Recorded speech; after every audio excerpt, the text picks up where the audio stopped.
আমরা শুরু করছি আমাদের আজকের বিতর্কের। মাইমুনা, রেকর্ডিং হচ্ছে?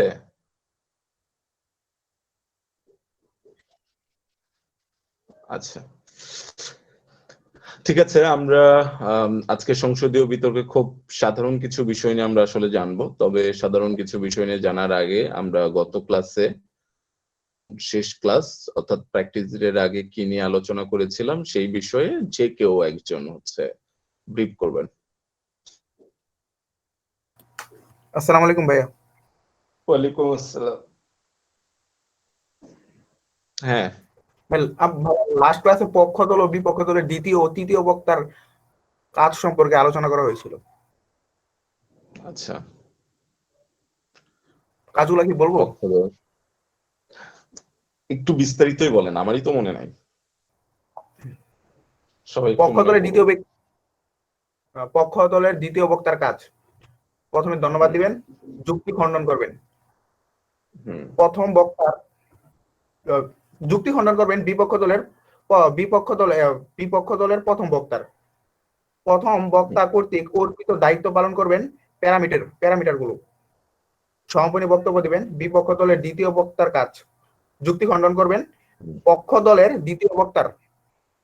যুক্তি খণ্ডন প্যারামিটারের বিষয় বর্ণনা, তত্ত্ব বা ধারণা, তথ্য, উদাহরণ, পরিসংখ্যান বিষয়ের সাথে লিঙ্ক আপ করবেন বা যুক্ত করবেন।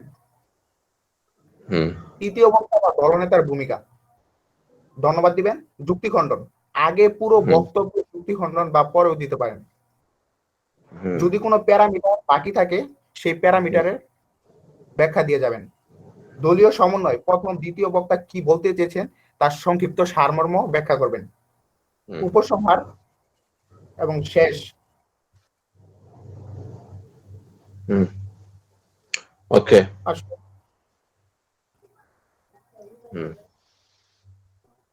ঠিক আছে, ধন্যবাদ স্যার। খুব ভালোভাবে আমরা ইয়ে করেছি। তবে প্র্যাকটিস ডেতে আমাদের যে প্রবলেমটা ছিল সেটা আমি আরো একবার মনে করে দিই যে প্র্যাকটিস ডেতে আপনারা যখন বক্তব্য দিয়েছেন 2.5 মিনিট, আপনাদের বক্তব্যে এই যে দায়িত্ব পুরোপুরি ভাবে আসলে ওই সময় উঠে আসে নাই।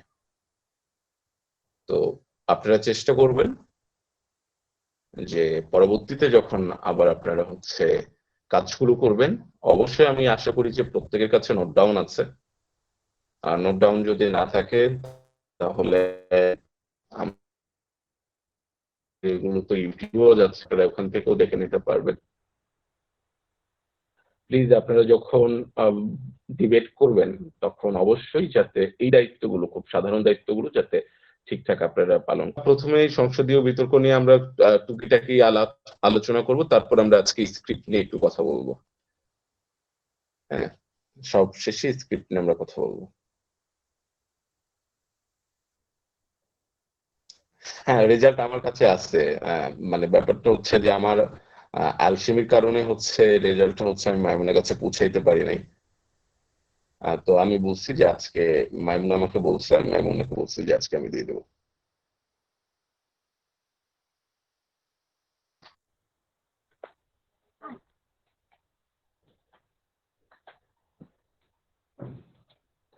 আচ্ছা, সংসদীয় বিতর্ক এটা আমরা যদি একদম শুরুর দিকে যাই, যে অনেকগুলো কাঠামো নিয়ে আমরা কথা বলেছিলাম না? কার মনে আছে যে বিতর্কের কাঠামো কয়টা, কয় ভাগে বিভক্ত, কে বলতে পারবে?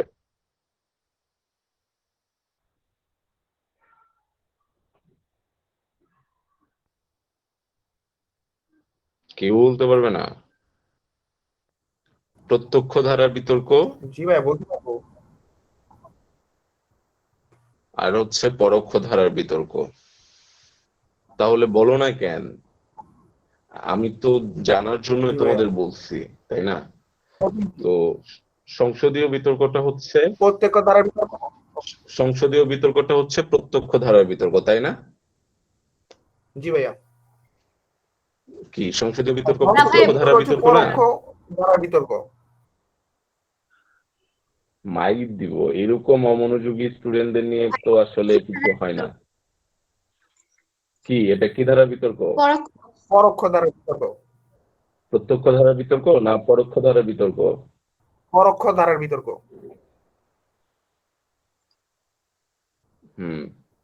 সংসদীয় বিতর্কটা হচ্ছে পরোক্ষ ধারার বিতর্ক।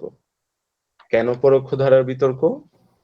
আমরা মূলত বিতর্কের কাজ হচ্ছে তথ্য উপাত্ত এবং যুক্তি খণ্ডনের মাধ্যমে একটি বিষয়কে উপস্থাপন করা।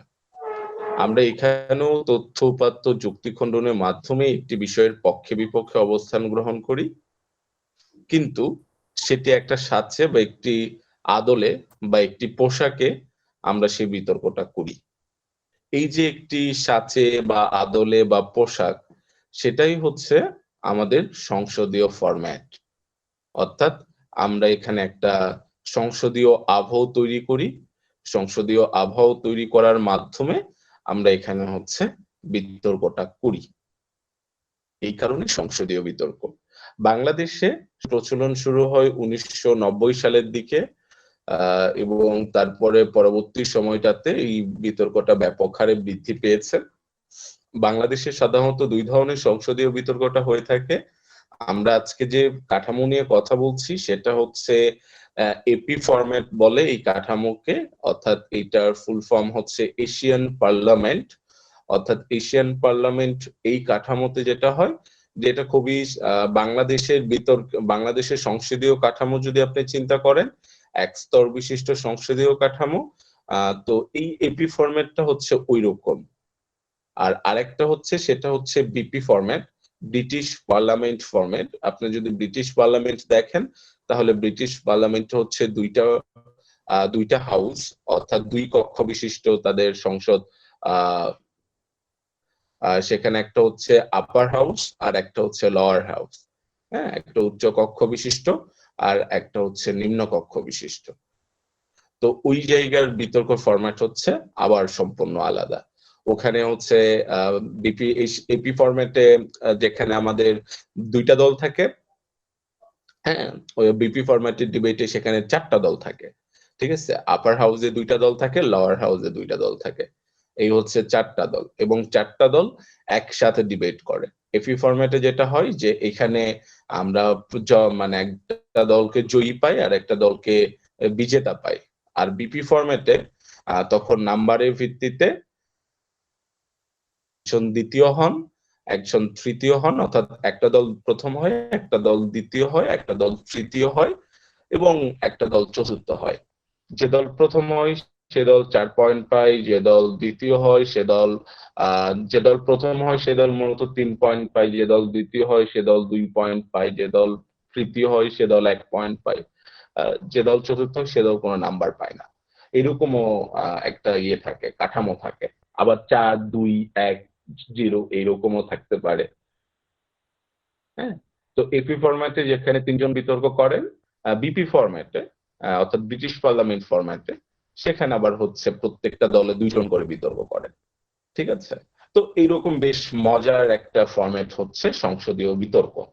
তবে আমরা যেহেতু একদম শুরুর জায়গায় রয়েছি, এই শুরুর জায়গাটাতে আমরা হচ্ছে আসলে এত কিছু জানবো না। বিপি ফরম্যাট সম্পর্কে আসলে আমরা এখন আর জানবো না। বিপি ফরম্যাটটা খুব বেশি যে প্রচলন হয় সেটা না, কয়েকটা বিশ্ববিদ্যালয়ে এই ফরম্যাটে বিতর্কটা হয়ে থাকে। তবে এপি ফরম্যাটে সারা বাংলাদেশে বিভিন্ন কম্পিটিশনে এই ফরম্যাটে ডিবেটটা হয়ে থাকে। তো আমরা এই কারণেই আমরা এপি ফরম্যাট সম্পর্কে জানবো। এখন আমি যে এপি ভার্সেস বিপির যে তুলনাটা দিলাম এটা অনেকের মাথায় ঢুকেছে, অনেকের মাথায় ঢোকে নাই। তো এইটা সবার মাথায় যে ঢুকতে হবে ব্যাপারটা এরকম না। আপনারা চাইলে আমার ওই কথাগুলো আপনারা মাথা থেকে বের করে দিতে পারেন, কোনো দরকার নেই আপাতত। ঠিক আছে, কাজে আমার মনে থাকলো না, ওখানে আপনার অনেকগুলো প্রশ্ন থাকলো, অনেকগুলো জিজ্ঞাসা থাকবে, এইটার আসলে এখন কোনো দরকার নেই।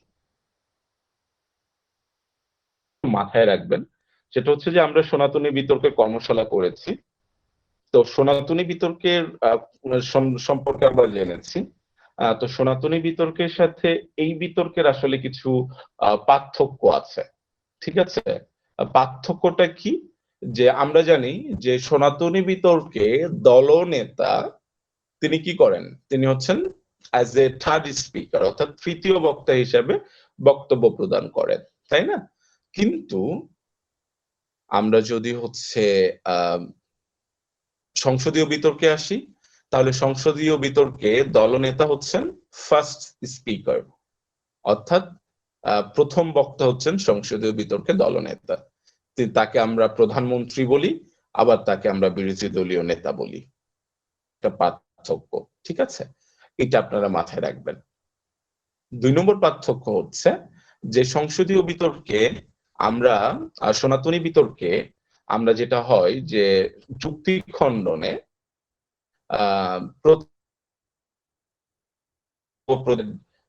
দলনেতা, তারপরে বক্তব্য প্রদান নেতা, ঠিক আছে? কিন্তু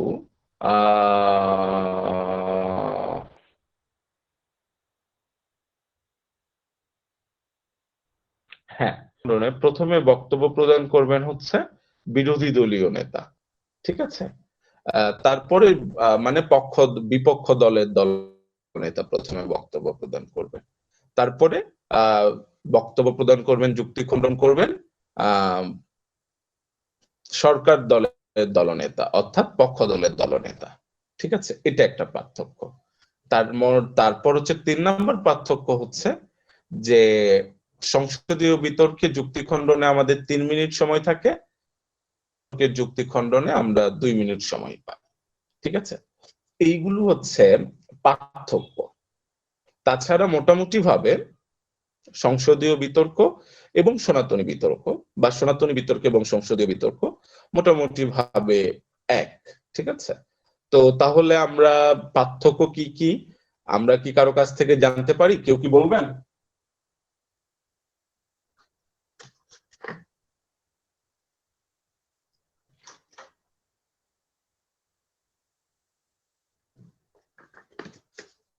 হ্যালো হ্যালো, হ্যাঁ জি ভাইয়া বলবো। বলেন। হ্যাঁ ভাইয়া, সনাতনী বিতর্ক হচ্ছে লাগেন হ্যাঁ না বলেন। দলনেতা মানে সনাতনী সর্বশেষে। বিতর্ক এবং সংসদীয় বিতর্কের মধ্যে পার্থক্য কি? 3টা পার্থক্য বলছি। হ্যাঁ হ্যাঁ ভাই, সেটাই বলতেছি। আর সনাতনী বিতর্ক হচ্ছে লাগেন না, দলনেতা সর্বশেষ বক্তব্য প্রদান করে, এবং সংসদীয় বিতর্কে হচ্ছে লাগেন দলনেতা মানে পক্ষ দলের ওই তো পক্ষ দল হোক বিপক্ষ দল হোক, প্রথমেই বক্তব্য প্রদান করেন না। আর সনাতনী বিতর্কে মানে এই সংসদীয় বিতর্কে একটা মানে সংসদ আকার আর কি করা হয়, মানে এরকম ধরা হয় যে পক্ষ দলের দলনেতা আসলেন প্রধানমন্ত্রী, এবং বিপক্ষে দলের মানে বিপক্ষ দলের দলনেতা এরকম করে। আর সংসদীয় মানে সনাতনী বিতর্কে এরকম হয় না, জাস্ট দলনেতা হিসেবে গণ্য করা হয় এরকম।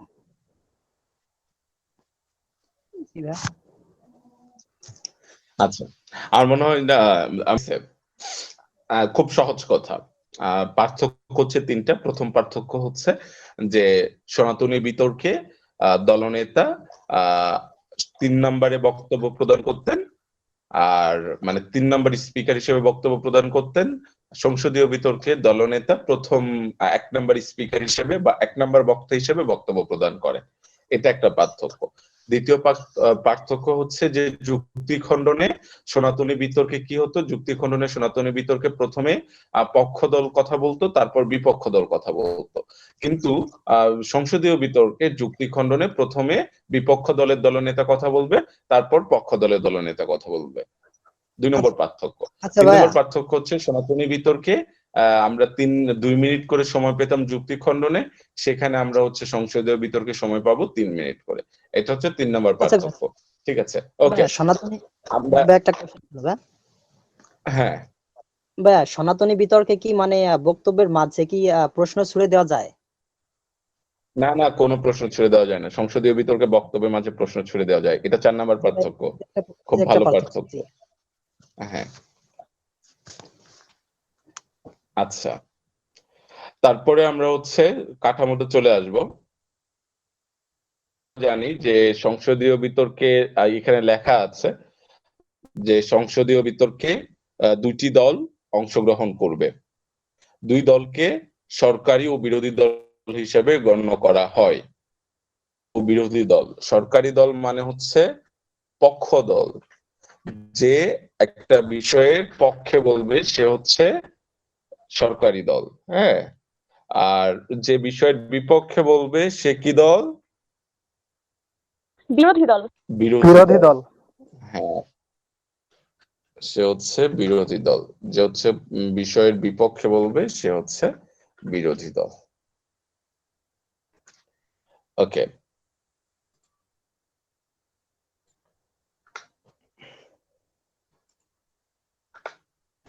আচ্ছা, সরকারি এবং বিরোধী উভয় দলে কয়জন করে বিতর্কিক থাকবে? 3 জন করে বিতর্কিক থাকবে।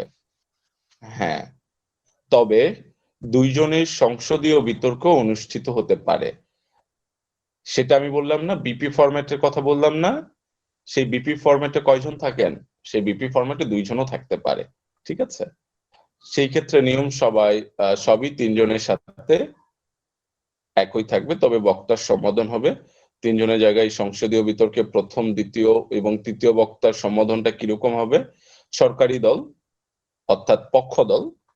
হ্যাঁ, এটা আমি বারবার বলে দিচ্ছি যাতে আপনাদের বুঝতে সুবিধা হয়, এই জন্য পক্ষ কথাটা লিখে দিচ্ছি।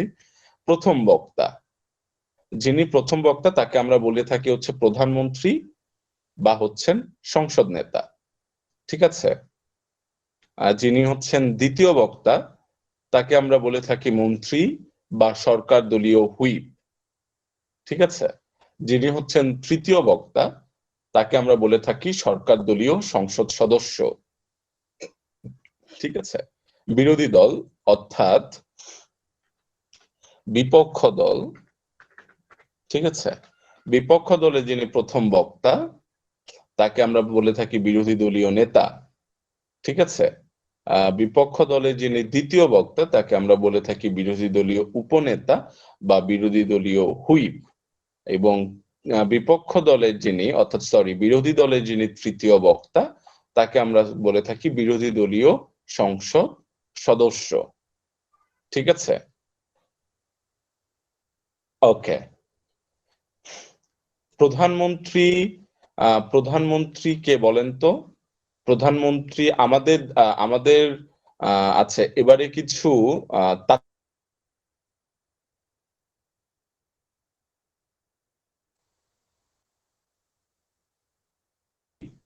কি রাষ্ট্রপ্রধান না প্রধানমন্ত্রী হচ্ছেন নির্বাহী প্রধান? কে বলতে পারবেন? ভাইয়া নির্বাহী প্রধান। ওকে, ভেরি গুড। কেন তিনি নির্বাহী প্রধান? বা নির্বাহী প্রধান বলতে আমরা আসলে কি বুঝাচ্ছি? ভাইয়া উনি তো মন্ত্রী পরিষদের প্রধান। একজন প্রধানমন্ত্রী তো একটা রাষ্ট্রের নির্বাহী প্রধান থাকে, ওই পদটা হচ্ছে যে জনপ্রতিনিধি ওই সংসদের নির্বাহী প্রধান হবে তো রাষ্ট্রপতি। রাষ্ট্রের সর্বোচ্চ নির্বাহী ক্ষমতার মালিক রাষ্ট্রপতি। না, নির্বাহী প্রধান হচ্ছে বাংলাদেশের রাষ্ট্রীয় নির্বাহী প্রধান হচ্ছে প্রধানমন্ত্রী, চিফ এক্সিকিউটিভ। নামে প্রধান আসলে কেন রাষ্ট্রপতি, আর এমনি আচ্ছা, আমাদেরকে এই বিষয়গুলো আসলে আমাদেরকে জানতে হবে। ঠিক আছে, যিনি রাষ্ট্রের প্রধান তিনি হচ্ছেন রাষ্ট্রপতি, আর যিনি হচ্ছেন সরকার প্রধান তিনি হচ্ছেন প্রধানমন্ত্রী। ঠিক আছে, অর্থাৎ আমাদের দেশে সংবিধান অনুযায়ী কয়েকটা সেক্টর আছে। ঠিক আছে, এই কয়েকটা সেক্টরের মধ্যে একটা সেক্টর হচ্ছে আইন ব্যবস্থা। ঠিক আছে, একটা সেক্টর হচ্ছে সরকার ব্যবস্থা বা নির্বাহী সেক্টর একটা আছে। তো এই যে আইন ব্যবস্থা সেক্টর, হ্যাঁ, এটাতে হচ্ছে যিনি আইন ব্যবস্থা মানে কি, যিনি আইন প্রণয়ন করবেন, আইন তৈরি করবেন, ঠিক আছে, এই বিষয়গুলোর উপরে, অর্থাৎ আমাদের দেশে আইন তৈরি করার দায়িত্ব কাদের বলেন তো? আইন বিভাগের। বিচারকদের না অন্য কারো? এমপিদের, আইন হুম? বিভাগের। যারা পার্লামেন্টের সংসদ সদস্যদের। জি, সংসদীয় সদস্যদের। আচ্ছা, হ্যাঁ, আমাদের দেশ প্রণয়ন করার দায়িত্ব হচ্ছে কাদের? আইন প্রণয়ন করার দায়িত্ব হচ্ছে আমাদের দেশে অবশ্যই সংসদ সদস্য। এমপিদের, কি জি। বলে থাকি, মেম্বার অফ পার্লামেন্ট বা পার্লামেন্ট। আইন প্রণেতা, তাই না? অর্থাৎ তারা একটা রাষ্ট্রের আইন তৈরি করতে পারেন, বা একটা রাষ্ট্রের আইন তৈরি করার জন্য তারা হচ্ছে আলোচনা করতে পারেন। ঠিক আছে, তো এটা আসলে আমাদেরকে একটু মাথায় রাখতে হবে। তার মানে অর্থাৎ সংসদ হচ্ছে কি বলেন তো? সংসদ হচ্ছে একটা খুবই গুরুত্বপূর্ণ জায়গা, যেখানে একটা রাষ্ট্র কিভাবে চলবে, একটা রাষ্ট্রের কাঠামো কি হতে পারে, ঠিক আছে, সেইটা আসলে কোথায় ডিফাইন হয়, সেটা আসলে নির্ধারণটা হয় হচ্ছে কোথায়, সেটা হচ্ছে সংসদে। ঠিক আছে, কাজে এইটা কিন্তু খুব বড় একটা ক্ষেত্র। তো আমরা হ্যাঁ তো আমরা যখন আসলে এইভাবে কথা বলি, তখন আমাদেরকেও মাথায় রাখতে হবে যে জনপ্রতিনিধির কাজ হচ্ছে রাস্তাঘাট ঠিক, মানে এমপিদের কাজ আসলে রাস্তাঘাট ঠিক করা না। এমপিদের মূল কাজ হচ্ছে কি? এমপিদের মূল কাজ হচ্ছে আইন প্রণয়ন করা। আইন প্রণয়ন করা। এবং সেইটা নিয়ে আসলে তাদের অর্থাৎ তারা একজন আইন প্রণেতা। তারপরও আমাদের দেশে যেহেতু বিভিন্নভাবেই তারা তাদের মতো করে কাজ করে, হ্যাঁ, সেটা তারা আসলে ক্ষমতার বাইরে গিয়ে, বা তাদের আসলে ওইটা ক্ষমতার বাইরে গিয়ে থাকে। তো একটা রাষ্ট্র মূলত তিনটা অবিচ্ছেদ্য অংশ থাকে একটা রাষ্ট্রে। তিনটা অবিচ্ছেদ্য অংশের মধ্যে একটা হচ্ছেন আইন বিভাগ। আইন বিভাগের যিনি সর্বময় ক্ষমতার অধিকারী, হ্যাঁ, এই আইন বিভাগের প্রধান যিনি, তিনি হচ্ছেন রাষ্ট্রপতি। ঠিক আছে, যিনি রাষ্ট্রপ্রধান, তিনি হচ্ছেন রাষ্ট্রপতি। আর আরেকটা হচ্ছে নির্বাহী বিভাগ, অর্থাৎ যে হচ্ছে এই যে একটা রাষ্ট্র কিভাবে চলবে, হ্যাঁ, এই রাষ্ট্র পরিচালনা যিনি ভাইয়া, করেন, অর্থাৎ সরকার। আইন বিভাগের প্রধান স্পিকার না? আইন বিভাগের প্রধান স্পিকার না? আইন এবং না, আইন এবং সংসদ। না, রাষ্ট্রপতি তো ভাইয়া সব বিভাগের। না। নির্বাহী বিভাগের হচ্ছে নির্বাহী বিভাগ, আইন ও সংসদ বিভাগ, আর একটা হচ্ছে বিচার বিভাগ। এই তিন বিভাগের প্রধান তো রাষ্ট্রপতি। উনি তো অধ্যাদেশ জারি করতে পারে, কিন্তু ওই এক একটা আছে না বিভাগের, যে প্রশাসনিক প্রধান যিনি থাকে। নির্বাহী বিভাগের প্রধান যেমন প্রধানমন্ত্রী, আইন বিভাগের প্রধান যেমন স্পিকার, আইন ও সংসদ এই বিভাগটার প্রধান যেমন স্পিকার, আর হচ্ছে বিচার বিভাগটার প্রধান হচ্ছে চিফ জাস্টিস। এরকম না ভাইয়া? কে বলছিলেন? ভাই আমি রিপন বলছিলাম। আইন বিভাগের প্রধান আসলে আমরা যদি বলি যে আপনি হচ্ছে রাষ্ট্রপতি হচ্ছে স্পিকারেরও উপরে। হ্যাঁ, কেন রাষ্ট্রপতি স্পিকারের উপরে বলেন তো? আপনি দেখবেন যে প্রত্যেকটা অধিবেশন শুরু হয় কিন্তু হচ্ছে রাষ্ট্রপতির অধ্যাদেশের উপরে।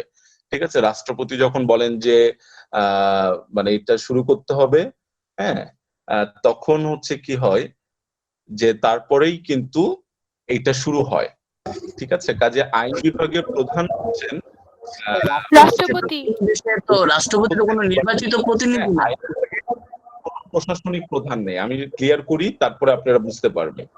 হ্যাঁ, আইন বিভাগের কোনো প্রশাসনিক প্রধান নেই, সরাসরি ভাবে রাষ্ট্রের আইন বিভাগের প্রধান হচ্ছেন রাষ্ট্রপতি। ক্লিয়ার? হ্যাঁ, এরপরে হচ্ছে নির্বাহী প্রধান।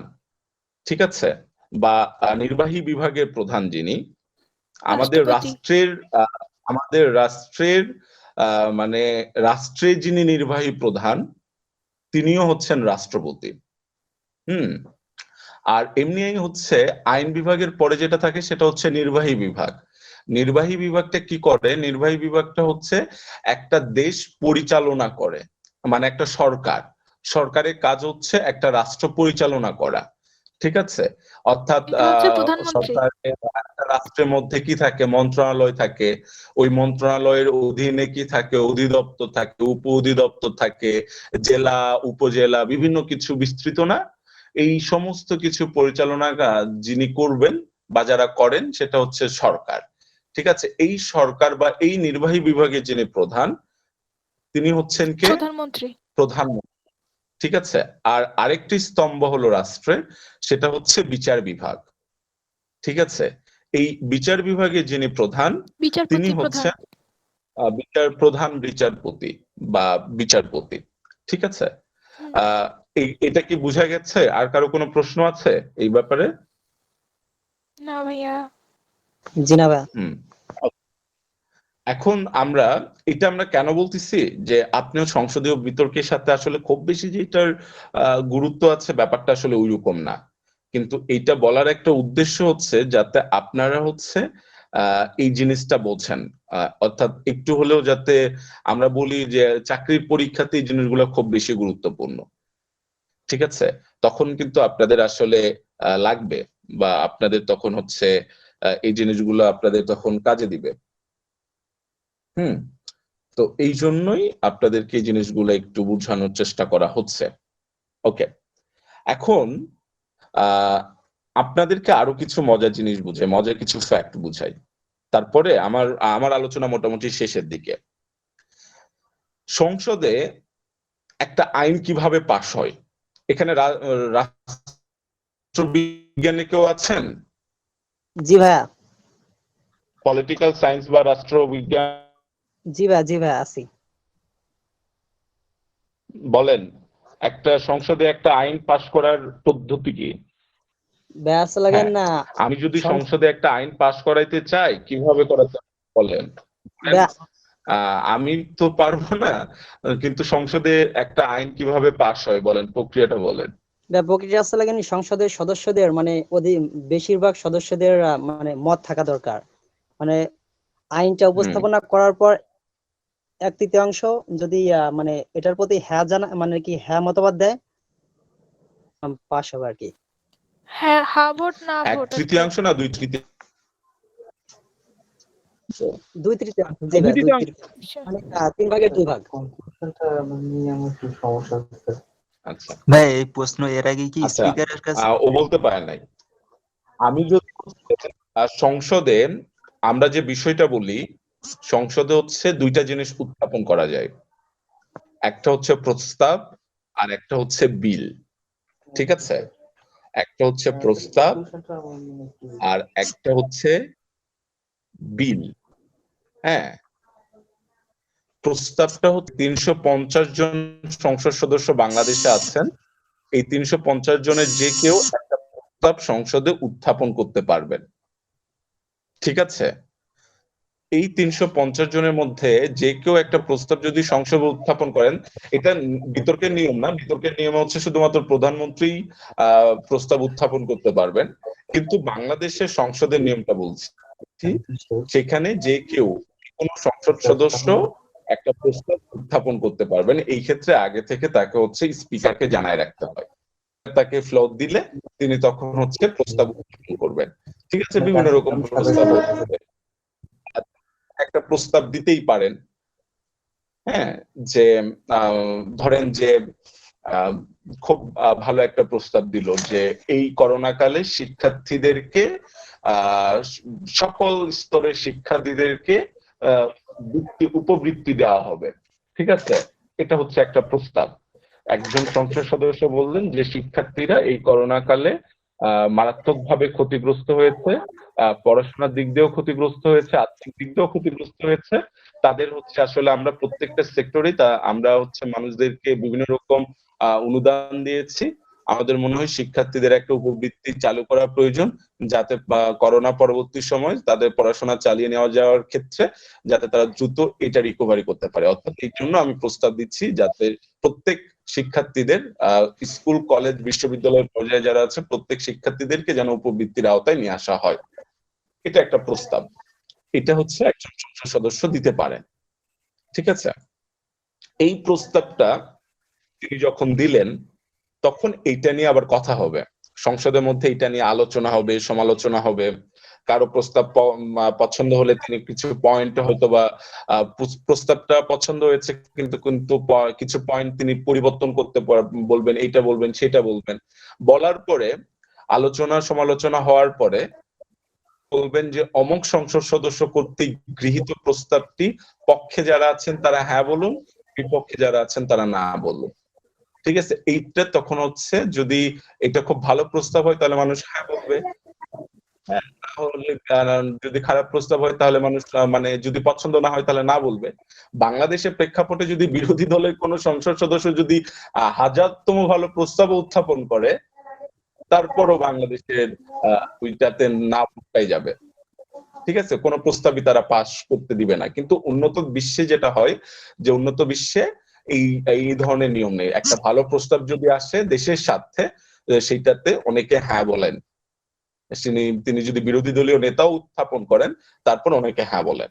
তো যাই হোক, ধরেন আমরা ধরে নিলাম যে প্রস্তাবটা গৃহীত হলো, ঠিক আছে, এই প্রস্তাবটা গৃহীত হওয়ার পরে তখন প্রস্তাবটা সরাসরি মন্ত্রী পরিষদে পাঠানো হবে। হ্যাঁ, মন্ত্রী পরিষদে পাঠানোর পরে মন্ত্রী পরিষদে একটা মিটিং এ তখন এই প্রস্তাবে প্রয়োজনীয় বিষয়গুলো নিয়ে আলোচনা হবে এবং তার পরবর্তীতে এইটা সংশ্লিষ্ট মন্ত্রণালয়ের অধীনে চলে যাবে। সংশ্লিষ্ট, ধরেন আমি শিক্ষা নিয়ে কথা বললাম, তার মানে এটা শিক্ষা মন্ত্রণালয়ের অধীনে চলে গেল। অধীনে চলে যাওয়ার পর এই বিষয়ে শিক্ষা মন্ত্রণালয় প্রয়োজনীয় ব্যবস্থা গ্রহণ করবেন। এটা হচ্ছে একটা বিষয়। ঠিক আছে, যদি এটা আইন সংক্রান্ত কোনো বিষয় হতো যে তাহলে কি হতো যে এইটা তখন চলে যেত হচ্ছে মন্ত্রী পরিষদে। মন্ত্রী পরিষদে চলে যাওয়ার পরে মন্ত্রী পরিষদ ও নতুন করে আইন প্রণয়ন করতেন, আইনে কিছু ধারা মানে খসড়া তৈরি করতেন, এরপর আবার সেটা হচ্ছে সংসদে নিয়ে আসতেন। নিয়ে আসার পর সেটা আবার হ্যাঁ বা না ভোট এর মাধ্যমে তখন ওইটা গৃহীত হতো। যখন আইনটা তৈরি করলেন, অর্থাৎ প্রস্তাবটা একসময় বিলে চলে যায়, অর্থাৎ যখন প্রস্তাবটা ধরেন, আমরা একটা উদাহরণ দিই, এটা খুব গুরুত্বপূর্ণ, এটা সবার জন্য জানা দরকার। আমি ধরেন একটা প্রস্তাব করলাম যে সড়ক পরিবহন আইন নতুন করে তৈরি করা দরকার, সড়ক পরিবহনে যে বর্তমান যে আইনটা আছে এটা কার্যকর না, আরেকটা আইন করা দরকার। এটা আমি আসলে প্রস্তাব আকারে সংসদে উত্থাপন করলাম, এটা সবাই মেনে নিল। তাহলে কি হলো, এই প্রস্তাবটা তখন সরাসরি মন্ত্রী পরিষদে যাবে। হ্যাঁ, মন্ত্রী পরিষদে যাওয়ার পরে মন্ত্রী পরিষদের সড়ক মন্ত্রণালয় তখন এটা নিয়ে তারা বিভিন্ন খসড়া তৈরি করবে, আইনের খসড়া তৈরি করবে। আলোচনা হয়েছে ওই বিষয়গুলো সংযুক্তি করে আইনের খসড়া তৈরি করবে। এই যে যখন আইনের খসড়া তৈরি করলো তখন ওইটা বিল হয়ে গেল। হ্যাঁ, মন্ত্রী পরিষদ থেকে ওইটা তখন প্রস্তাব হিসেবে মন্ত্রী পরিষদে ঢুকলো, কিন্তু মন্ত্রী পরিষদ থেকে ওইটা বের হবে কি আকারে, বিল আকারে। বিল আকারে বের হয়ে হ্যাঁ সংসদে আসার পরে কি হবে, সংসদে আসার পরে আবার ওইটা নিয়ে আসলে কথাবার্তা হবে। ঠিক আছে, ওইটা নিয়ে কথাবার্তা হওয়ার পরে হ্যাঁ বা না ভোটের মাধ্যমে ওইটা যখন হচ্ছে গৃহীত হয়ে যাবে তখন আবার ওইটা গেজেট আইন আকারে প্রকাশ পাবে। ঠিক আছে, তার মানে বিল, হ্যাঁ বিল হচ্ছে যে আমরা যখন সরকার বিভিন্ন বিষয় যখন আসলে অসামঞ্জস্যতা দেখে বা সরকার বিভিন্ন বিষয় যখন আইন তৈরি করতে চায় তখন সরকার এটা নিয়ে মন্ত্রী পরিষদে তারা আলোচনা করে। মন্ত্রী পরিষদের সদস্যদের মাধ্যমে আলোচনা তৈরি করার পরে তখন তারা একটা খসড়া তৈরি করে যে আমরা এই আইনটা তৈরি করতে চাই। এই আইনের খসড়াটা যদি আইন তাহলে আইনমন্ত্রী তখন সংসদে ওই খসড়াটা উত্থাপন করে, আমরা এই ধরনের আইন চাই। ঠিক আছে, এই ধরনের আইনের বিষয়ে তখন আইনমন্ত্রী যখন উত্থাপন করে তখন সেইটা নিয়ে আবার সংসদের মধ্যে আলোচনা হয়, সমালোচনা হয়।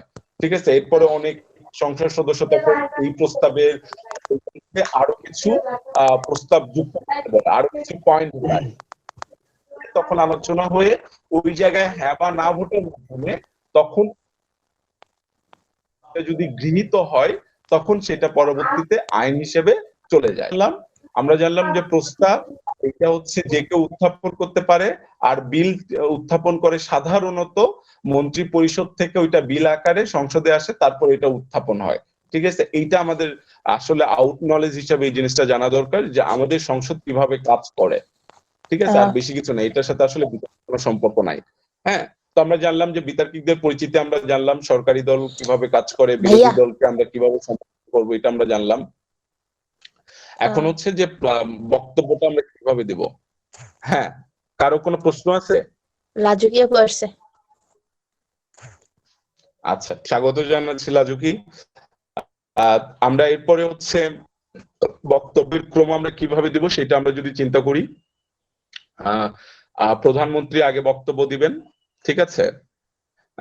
তারপরে হচ্ছে বিরোধী দলীয় নেতা বক্তব্য দিবেন, প্রধানমন্ত্রী পরে, এটা আপনারা লিখে নিতে পারেন, প্রধানমন্ত্রী পরে বক্তব্য দিবেন বিরোধী দলীয় নেতা। হ্যাঁ, প্রধানমন্ত্রীর পরে বক্তব্য দিবেন হচ্ছেন বিরোধী দলীয় নেতা, বিরোধী দলীয় নেতা। তারপরে বক্তব্য দিবেন হচ্ছে মন্ত্রী, ঠিক আছে, মন্ত্রী বক্তব্য দিবেন। মন্ত্রী পরে বক্তব্য দিবেন হচ্ছে বিরোধী দলীয় হুইপ। হ্যাঁ, বিরোধী দলীয় হুইপ বক্তব্য দিবেন, বা বিরোধী দলীয় উপনেতা আমরা যাকে বলি। তারপরে বক্তব্য দিবেন হচ্ছে সরকার দলীয় সংসদ সদস্য, ঠিক আছে, সরকার দলীয় সংসদ সদস্য। তারপরে বক্তব্য দিবেন, সর্বশেষ বক্তব্য দিবেন বিরোধী দলীয় সংসদ সদস্য, ঠিক আছে।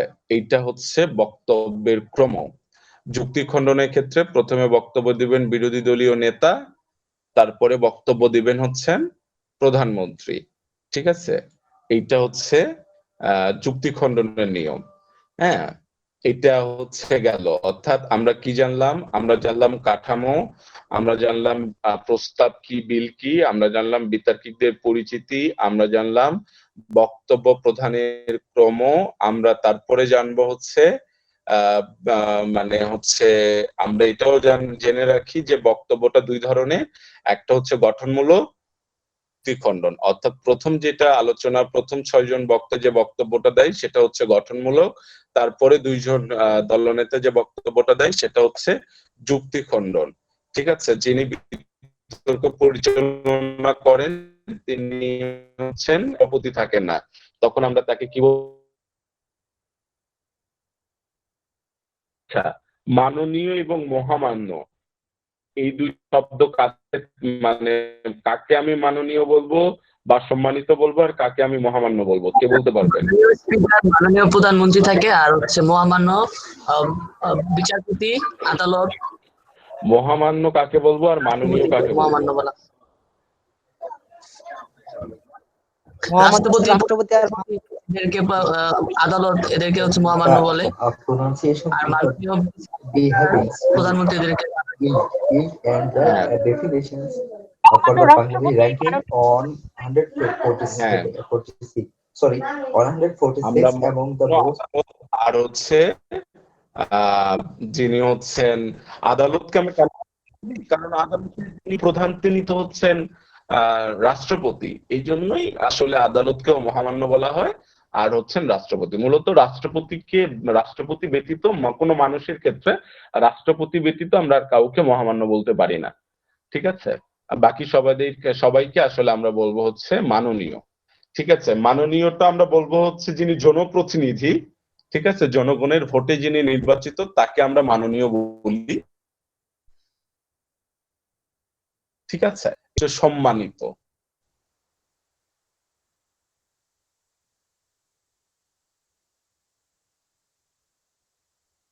ঠিক আছে।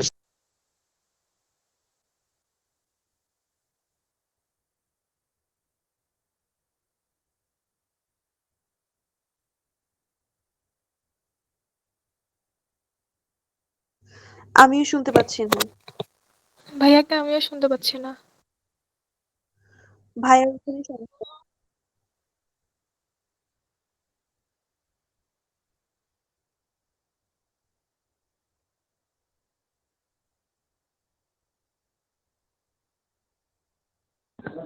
ভাইয়া আপনাকে শোনা যাচ্ছে না।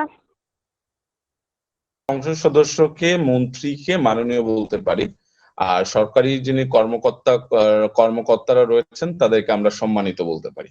এটাও আবার ডিপেন্ড করে আপনি কাকে কিভাবে করবেন। তবে এক ব্যক্তিত্ব প্রকাশের ক্ষেত্রে এই মাননীয়, সম্মানিত, এটা খুব বড় এগুলো আমাদেরকে আসলে জানা দরকার, তাহলে পরবর্তীতে আমাদের জন্য খুব সুবিধা হয়। আচ্ছা, আমরা বিতর্ক মঞ্চে স্পিকার এবং দুই দলের বিতার্কিক ব্যতীত একজন সময় রক্ষক থাকেন, আয়োজক কর্তৃক নির্ধারিত হয়ে থাকেন। অনূর্ধ্ব 2 জন স্বেচ্ছাসেবকও উপবেশন করতে পারেন। ঠিক আছে, উনি 2 জন স্বেচ্ছাসেবকও রাখতে পারেন প্রয়োজনে যদি মনে করেন। ঠিক আছে। আচ্ছা, সময়সীমা সংক্রান্ত ধারাসমূহ। প্রধানমন্ত্রী প্রত্যেকটা বক্তায় আসলে 5 মিনিট করে গঠনমূলক পর্বে সুযোগ পাবেন। সেটা শুধুমাত্র যে প্রধানমন্ত্রী ব্যাপারটা এরকমও না, প্রত্যেকে। এই ক্ষেত্রে 1 মিনিটে সতর্কতা, 1 মিনিটে হচ্ছে একটা সংকেত দেওয়া হয়, 4 মিনিটে একটা সংকেত দেওয়া হয় এবং 5 মিনিটে চূড়ান্ত সংকেত দেওয়া হয়। ঠিক আছে। 1 মিনিটের সংকেতটা কেন দেওয়া হয়? 1 মিনিট পর থেকে আসলে করা যায়।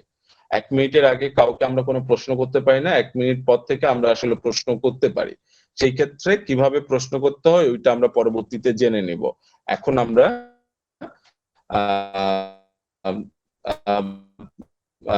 ঠিক আছে, তারাও 5 মিনিট করে বক্তব্য, তারাও 5 মিনিট করেই সময় পাবেন। ঠিক আছে, এটা আলাদা করে আসলে বলার কিছু নেই, তারপরে আপনাদের যাতে বুঝতে সুবিধা হয় এই জন্যই আলাদা করে এখানে বলা। সময় পাবেন এক্ষেত্রে 4 মিনিটের সতর্ক সংকেত এবং 5 মিনিটের চূড়ান্ত সংকেত দেওয়া হবে।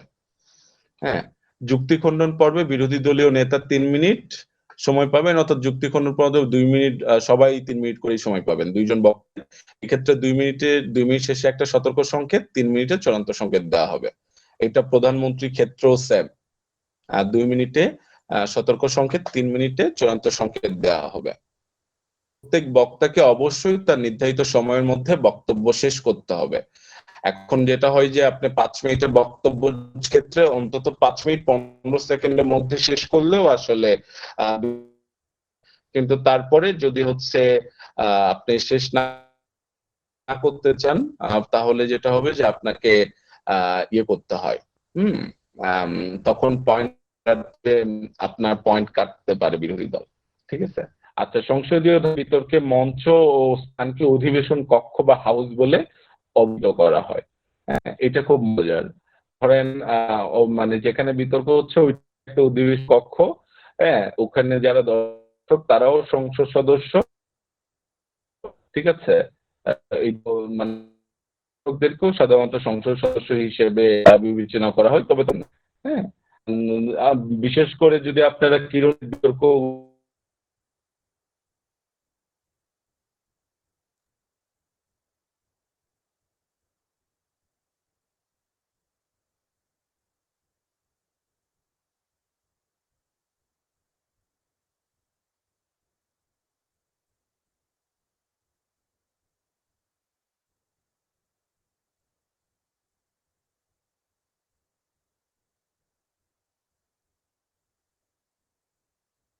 মাইমুনা,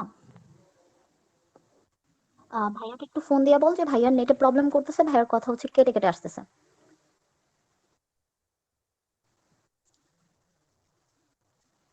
আচ্ছা, মানে ভাইয়া মেবি ল্যাপটপে আছে, সো নেটওয়ার্ক প্রবলেম করতেছে। তাহলে ভাই একবার নাহলে লিভ নিয়ে যদি আবার জয়েন করে তাহলে মনে বেটার হয়। কথা শোনা যাচ্ছে না অনেকক্ষণ ধরে।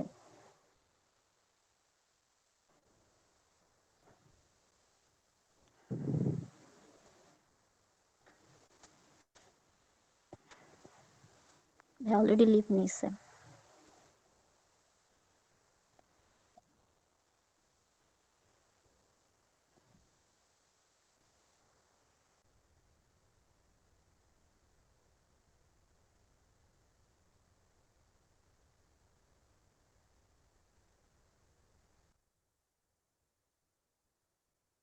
তো আমি পরে হচ্ছে আমার ডাটা থেকে আবার ইয়ে করলাম। আচ্ছা, ডাটা দিয়ে ওকে। সম্বোধন সংক্রান্ত ধারাসমূহ যদি আমরা বলি তাহলে সেখানে বিতার্কিকগণ সংসদ সদস্য হিসেবে বিবেচিত হবেন। সম্বোধন করা হবে সংসদীয় রীতিতে। হ্যাঁ, সরকার দলীয় সদস্যদের যথাক্রমে মাননীয় প্রধানমন্ত্রী, সম্মানিত মন্ত্রী মহোদয় বা সম্মানিত হুইপ বা সম্মানিত বিরোধী দলীয় নেতা, সম্মানিত সরকার দলীয় সংসদ সদস্য। ঠিক আছে। আমরা এইভাবে সম্মানিত কথাটা বলতে পারি বা মাননীয় কথাটা বলতে পারি। এখন আপনারা বলতে পারেন যে ভাই কিছুক্ষণ আগে বললেন যে যারা মানে নির্বাচিত জনপ্রতিনিধি বিশেষ করে এমপি তাদেরকে আপনি মাননীয় বলতে বললেন, কিন্তু এখানে সম্মানিত কথাটা আবার আছে। এইটা যেহেতু আপনিও একজন সংসদ সদস্য, ঠিক আছে, কাজে আপনি তাকে মাননীয় বলতেও পারেন, আবার আপনি তাকে সম্মানিত বলতে পারেন, হচ্ছে প্রায় সেম জায়গা থেকে। তো এই জন্য এইটাতে আসলে কোনো বিষয় নাই। কিন্তু আমি যদি একজন জনগণ হই তাহলে আমি সরকার মানে যিনি হোক না কেন আমরা তাদের ক্ষেত্রে অবশ্যই সম্বোধন করার ক্ষেত্রে মাননীয়টাকে আমরা প্রেফার করবো, অন্তত এমপিদের ক্ষেত্রে। ওকে, এটা গেল। তবে সংসদে কোনো অবমাননাকর কথা বলা যাবে না, খুব সুন্দরভাবে কথা বলতে হবে, খুব ধীরস্থির ভাবে কথা বলতে হবে, ঠিক আছে। তারপরে কোনো ক্রমে স্পিকারকে মহামান্য বলা যাবে না। আমরা আগে বলেছি যে মহামান্য শব্দটা শুধুমাত্র রাষ্ট্রপতির জন্য বরাদ্দ, ঠিক আছে। এগুলা আমরা করব না, অর্থাৎ এই বিষয়গুলো আমরা মাথায় রাখবো। একাধিক অনূর্ধ্ব 3টি বিষয়ের মধ্য থেকে অংশগ্রহণকারী দল এখন আর আসলে কাজে দেয় না, ঠিক আছে। সরকারি দল বিরোধী দল হচ্ছে টসের মাধ্যমে নির্বাচিত করা হয় এবং যে কোনো বিতর্কে আপনারা পর্যাপ্ত সময় আপনাদেরকে দেওয়া হয়, যে কোনো বিতর্কে পর্যাপ্ত সময় থাকে, ঠিক আছে। সংসদীয় ধারা বিতর্কে যে কোনো বিতর্কে আপনাদেরকে পর্যাপ্ত সময় দেওয়া হয়। এখন পর্যাপ্ত সময় বলতে আপনি যদি টেলিভিশন বা এই টাইপের বিতর্ক করেন তাহলে আপনি অনেকদিন সময় পাবেন, কিন্তু আপনি যদি প্রতিযোগিতামূলক বিভিন্ন বিতর্ক করতে যান তাহলে আপনি হচ্ছে একটা বিষয়ের উপরে 20 মিনিট 25 মিনিট সময় পাবেন প্রস্তুতি নেওয়ার ক্ষেত্রে। 15 মিনিটও দেওয়া হয়, 10 মিনিটও দেওয়া হয়। লাজুকি এখানে আছে, লাজুকি অসংখ্য প্রতিযোগিতামূলক বিতর্ক করেছে, হ্যাঁ।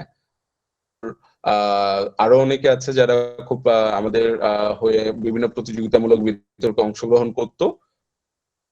এখানে আসলে বিতর্কের খুব কম সময় পাওয়া যায়, ঠিক আছে। আজকে আমরা এই পর্যন্তই জানবো। তাহলে আজকে আমরা কি জানলাম? আজকে আমরা জানলাম যে সংসদীয় বিতর্ক কি, সংসদীয় বিতর্কের কাঠামো কি, প্রস্তাব বিল কি, বিতার্কিকদের পরিচিতি কি, বিতার্কিকদেরকে আমরা কি বলে ডাকবো। তারপরে হচ্ছে আমরা জানলাম আইন বিভাগ, নির্বাহী বিভাগ এবং বিচার বিভাগের প্রধান কারা, হ্যাঁ। তারপরে আমরা জানলাম যে কিভাবে বক্তব্য দিতে হয়, সময় কি, প্রত্যেক বক্তব্যের ক্রম কি। আমরা খুব সাধারণ কিছু বিষয় আজকে আমরা আসলে জানলাম। এরপরে আমি যে বিষয়ে আসলে কথা বলতে চেয়েছিলাম সেটা হচ্ছে স্ক্রিপ্ট করা নিয়ে আমি আসলে কথা বলতে চেয়েছিলাম। তো স্ক্রিপ্টের বিষয়ে আমি এখন যাব। যে জিনিসটা আসলে লক্ষ্য করলাম যে বিতর্কের ক্ষেত্রে একটা স্ক্রিপ্ট আসলে থাকা উচিত, হ্যাঁ। আমি এটাকে আসলে মনে করি যে বিতর্কের ক্ষেত্রে একটা স্ক্রিপ্ট থাকা প্রয়োজন। আমার কাছে এটা আসলে খুব গুরুত্বপূর্ণ। কেন গুরুত্বপূর্ণ? আমি একটা বিষয়ে 1 ঘন্টা 1.5 ঘন্টা 2 ঘন্টাও বলতে পারি, কিন্তু আমাকে যদি বলা হয় যে 2 ঘন্টা বা 10-15 দিনের আলোচনা আপনাকে একটা কম আলোচনার মধ্যে নিয়ে আসতে হবে, তখন আসলে কোনটা ছেড়ে কোনটা বলবো, ঠিক আছে। এই যে কোনটা ছেড়ে কোনটা বলবো, এই জন্য হলেও আসলে একটা স্ক্রিপ্ট দরকার, একটা স্ক্রিপ্টের প্রয়োজনীয়তা থাকে।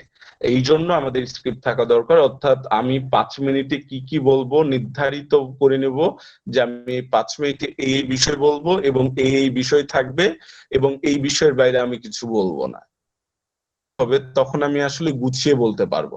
এই জন্য স্ক্রিপ্ট থাকতে হবে। এখন স্ক্রিপ্ট আমি কিভাবে করব? স্ক্রিপ্ট করার ক্ষেত্রে আমাকে প্রথম যে জিনিসটি মাথায় রাখতে হবে সেটি হলো যে আমি আসলে কে, অর্থাৎ আমি কোন বক্তা, আমি প্রথম বক্তা, দ্বিতীয় বক্তা না তৃতীয় বক্তা, অর্থাৎ আমি কে, এটা আমাকে প্রথমে আসলে মাথায় রাখতে হবে। আমি কে। তারপরে আমাকে মাথায় রাখতে হবে আমার দায়িত্ব কি, ঠিক আছে। দায়িত্ব কি এটা আমাকে হচ্ছে মাথায় রাখতে হবে। এরপরে মাথায় রাখতে হবে আমি কি কি করতে পারি, অর্থাৎ আমার দায়িত্ব গেল, আমি কে, আমার দায়িত্ব কি, বিষয় কি, ঠিক আছে, অর্থাৎ বিতর্কের বিষয় কি, ঠিক আছে। আমাকে মাথায় রাখতে হবে। এরপরে আমার দায়িত্বগুলো কি? হ্যাঁ, প্রথমে আমাকে ধন্যবাদ দিতে হবে। আমার এটা ধরেন আমি হচ্ছে প্রথম বক্তা, হ্যাঁ, সনাতনী বিতর্কের কথা বলছি, যে সনাতনী বিতর্কে আমি প্রথম বক্তা, তাহলে আমাকে প্রথমে ধন্যবাদ দিয়ে শুরু করতে হবে, রাইট? এবং আমি বলেছি যে সম্বোধনটা আমরা যত সংক্ষিপ্ত করতে পারি করব। সেই ক্ষেত্রে আমি প্রথমেই বলবো যে ধন্যবাদ মাননীয় সভাপতি, এটা বলে আমি সরাসরি যাব যে আজকে বিতর্কের বিষয় হচ্ছে এইটা ডট ডট ডট, আমি আজকে বিতর্কের পক্ষে কথা বলছি, পক্ষে অবস্থান করছি, ঠিক আছে? এটা বলে আমি শুরু করলাম, এটা হচ্ছে আমার সম্বোধন। এরপরে আমার দ্বিতীয় কাজ কি? প্রেক্ষাপট উল্লেখ করা। একজন সনাতনী বিতর্কের প্রথম বক্তা হিসেবে প্রেক্ষাপট উল্লেখ করা। তো আমি ধরেন আজকে বিতর্কের বিষয় যে মহামারীতে শিক্ষার্থীদেরকে উপবৃত্তি প্রদান করা, সকল শিক্ষার্থীদেরকে উপবৃত্তি প্রদান করা হোক। তো এটা হচ্ছে আজকে বিতর্কের বিষয়, ঠিক আছে? তো আমি এখন উপবৃত্তি প্রদান করা প্রয়োজন। তো আমি এখন হচ্ছে করোনা মহামারীতে শিক্ষার্থীরা কিভাবে ক্ষতিগ্রস্ত হলো সেটা আমি আসলে বললাম, প্রায় 1 মিনিটের মতো আমি আসলে ওইটা বললাম। হ্যাঁ, এটা বলার পরে আমার তৃতীয় কাজ হচ্ছে যে ওইটা আমি কি বলবো, যে মাননীয় সভাপতি লক্ষ্য করুন, একটি মরণঘাতক ভাইরাস যেটি আমাদের দেশে মার্চের দিকে আঘাত হানে, এবং তারপরে আমরা যেটি দেখি যে সারা বাংলাদেশে তখন আমাদের লকডাউনের মধ্যে দেওয়া হলো, এবং তখন থেকে আসলে শিক্ষার্থীদের যে স্বাভাবিক যে পড়াশোনা সেটি ব্যাহত হওয়া শুরু করে। এরপর আমরা দেখতে পেলাম যে এই সময়টার পরবর্তী কয়েক মাস এখন পর্যন্ত আমরা দেখতে পেয়েছি যে একটু একটু করে অর্থনৈতিক সেক্টর থেকে শুরু করে দেশের বিভিন্ন প্রতিষ্ঠান খুলে দেওয়া হলেও আমরা দেখতে পাচ্ছি যে কোনোভাবেই শিক্ষা প্রতিষ্ঠান খুলে দেওয়া হচ্ছে না। মাননীয় সভাপতি, আমরা এও জানি যে বাংলাদেশে শিক্ষা ব্যবস্থায় একটা বড় অংশ যারা হচ্ছে উচ্চশিক্ষা গ্রহণ করে, এবং এই উচ্চশিক্ষা গ্রহণকারীদের একটা বড় অংশের প্রধান উপার্জন হচ্ছে বিভিন্ন ধরনের চাকরি, পার্ট টাইম চাকরি, এবং তার পাশাপাশি হচ্ছে তাদের প্রধান উপার্জন হচ্ছে বিভিন্ন প্রাইভেট বা টিউশনি। কিন্তু এই করোনার কারণে এই উপার্জনটাও একেবারে থমকে আছে। ঠিক সেই অবস্থায় তারা বিভিন্নভাবে আসলে আর্থিকভাবে ক্ষতিগ্রস্ত হচ্ছে, আমরা এটি জানি। এবং আমরা যেহেতু এখন অনলাইনে কার্যক্রম পরিচালনা করছি, অনলাইনে কার্যক্রম পরিচালনা করার ক্ষেত্রে অনেকেই গ্রামে আছেন যাদের কোনো স্মার্টফোন নেই, যাদের আসলে ডাটা কেনার মতো কোনো সামর্থ্য নেই। ঠিক এমন পরিস্থিতিতে যদি শিক্ষার্থীদেরকে আমরা তাদের শিক্ষা ব্যবস্থাকে যদি উন্নত করতে চাই, তাহলে খুব বেশি প্রয়োজন সেটি হচ্ছে যে তাদের পাশে দাঁড়ানো, আর্থিকভাবে তাদের পাশে দাঁড়ানো। এবং এই জন্যই আমি মনে করছি যে শিক্ষার্থীদেরকে এই পরিস্থিতিতে তাদের আর্থিক সহযোগিতা বা উপবৃত্তি প্রদান করাটা খুব প্রয়োজন। তার কেন প্রয়োজন মাননীয় সভাপতি? আজকে প্রথমে আমি সংজ্ঞায়ন করে যাচ্ছি বিষয়ের উপরে, তারপরে আমরা হচ্ছে এই বিষয়ের উপরে কিছু পয়েন্ট বা প্যারামিটার আমরা প্রদান করব, এবং তার আলোকে আমরা আসলে প্রমাণ করে যাব যে এটা কেন প্রয়োজন। এইভাবে হচ্ছে আমি তখন প্রেক্ষাপটটা বললাম। এরপরে আমার কাজ হচ্ছে সংজ্ঞায়ন করা, আসলে সংজ্ঞায়ন করব। সংজ্ঞায়ন করার পরে কাজ হচ্ছে যে আমাকে হচ্ছে সংজ্ঞায়ন করার পরে আমাকে প্যারামিটার দিতে হবে। আমি যে প্যারামিটার গুলো দিব সেই প্যারামিটারটা আমি দিব, ঠিক আছে? প্যারামিটার দেওয়ার পরে আমি দায়িত্ব বন্টনটা আমি আসলে দিব, হ্যাঁ, যে আমার দলে প্রথম বক্তা হিসেবে আমি এই পয়েন্টের উপরে বক্তব্য প্রদান করব, আমার দলে দ্বিতীয় বক্তা এসে এই পয়েন্টের উপরে বক্তব্য প্রদান করবে, আমার দলের তৃতীয় বক্তা এসে এই বিষয়ের উপরে বক্তব্য প্রদান করে আজকের বিষয়ে যে উপযুক্ততা সেটি প্রমাণ করবে। তারপরে আমি আমার প্যারামিটারে চলে যাব, সুইচ করব। তখন কিভাবে করব? মাননীয় সভাপতি, আমরা লক্ষ্য করি, ঠিক আছে? তারপরে আমি প্রথম প্যারামিটারে ব্যাখ্যা দিলাম, আমি একটা প্যারামিটারে ব্যাখ্যা করে গেলাম, ঠিক আছে? তারপরে আমি উপসংহার টানলাম। ওই প্যারামিটারের মধ্যে তথ্য থাকবে, উপাত্ত থাকবে, বিভিন্ন কিছু থাকবে, ঠিক আছে? এইভাবে হচ্ছে আমাকে আমি যদি পক্ষ দলের প্রথম বক্তা হই, তাহলে আমাকে এইভাবে হচ্ছে স্ক্রিপ্ট করতে হবে। তার মানে আমি যদি এইভাবে স্ক্রিপ্ট করি, তাহলে কিন্তু আমার আসলে কোনো বিষয় ছেড়ে আসলে কথা বলার সুযোগ নাই, বরং প্রত্যেকটা বিষয়ের কিন্তু একটা সুন্দর প্রতিফলন আসলে আমরা পাই। হ্যাঁ, এই ক্ষেত্রে যদি আমি বিপক্ষ দলের প্রথম বক্তা হই, তাহলে তো আবার আমাকে কিছু যুক্তি খণ্ডন করতে হবে। ঠিক আছে, তাহলে আমি ধন্যবাদ দিব, তারপরে হচ্ছে শুরুতে আমি যুক্তি খণ্ডন দিয়ে শুরু করতে পারি। কিছু কিছু বিষয় আমি আসলে যুক্তি খণ্ডন দিলাম, হ্যাঁ, দুই একটা বিষয় যুক্তি খণ্ডন তুলে ধরলাম। আর আমি হয়তো বললাম যে আমাদের দেশে অনেক এত শিক্ষার্থী, আসলে সকল শিক্ষার্থীকে তো আসলে আমরা গণহারে যদি দিতে যাই তাহলে এটা একটা বড় সমস্যা। তাহলে এই ক্ষেত্রে আমরা আসলে শুধুমাত্র যারা এই উপবৃত্তি পাওয়ার মতো যোগ্য আমরা তাদেরকেই দিতে পারি। হ্যাঁ, এইরকম একটা পয়েন্ট দিলাম যে আমি সরাসরি এটা বিরোধিতা করতে পারি না, কারণ এটা একটা মানবিক কাজ। ঠিক আছে, কাজে এটা সরাসরি বিরোধিতা করার প্রয়োজনীয় নেই।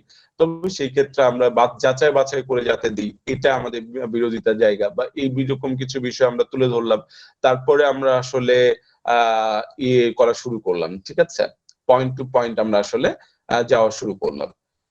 হচ্ছে যুক্তি খণ্ডনটা গেল, তারপরে আমি হচ্ছে যদি আমার সংজ্ঞায়নে যদি কোনো ভুল ত্রুটি আমি ধরতে পারি তাহলে সেটা ধরে সেটা ঠিক করে দিলাম।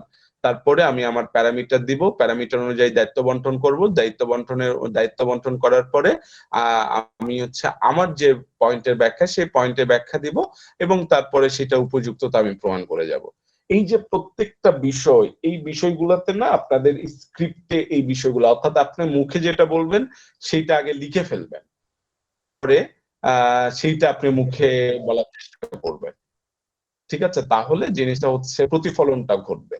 আপনারা দেখবেন যে আগে দায়িত্বটা একপাশে লিখে আপনি দেখবেন যে এটা আমি করছি কিনা, টিক চিহ্ন দেবেন যে হ্যাঁ এই বিষয়ে প্রেক্ষাপট আছে, টিক চিহ্ন, হ্যাঁ দায়িত্ব বন্টন আছে, টিক চিহ্ন, হ্যাঁ তারপরে হচ্ছে সংজ্ঞায়ন আছে, টিক চিহ্ন।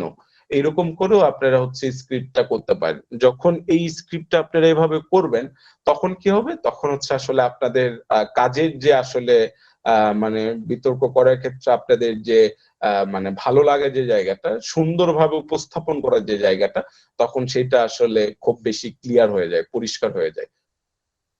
স্ক্রিপ্ট করতে হবে। আমরা বুঝতে পেরেছি, কারো কোনো প্রশ্ন থাকলে আপনারা করতে পারেন।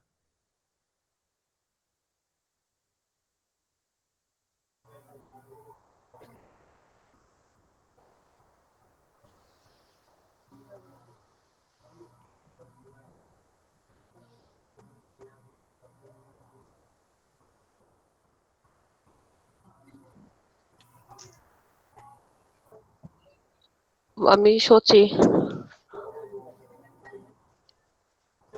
হ্যাঁ, ওয়ালাইকুম ওই আসসালাম। যে কি জানি ও আচ্ছা, আমরা যদি মানে বক্তৃতা তখনও শেষ হয়নি, যদি 10 সেকেন্ড এক্সট্রা চেয়ে নিই, কিন্তু 10 সেকেন্ডের বেশি যদি অতিবাহিত হয় এটাতে কি সমস্যা হবে? সরি। আচ্ছা, হ্যাঁ, আপনি এটা চেয়ে নেওয়ার কোনো প্রয়োজনই নাই। আপনি আপনাকে যখন চূড়ান্ত সংকেত দিচ্ছে, হ্যাঁ, তখন আপনি হচ্ছে অলরেডি কিছু সুযোগ সময় পাবেন। ঠিক আছে, তখন আপনি যেটা করবেন যে আপনি ওই সময়টাতে, হ্যাঁ, আপনি হচ্ছে ওই সময়টাতে অর্থাৎ 15 সেকেন্ডের মধ্যে আপনার বক্তব্য শেষ করার চেষ্টা করবেন।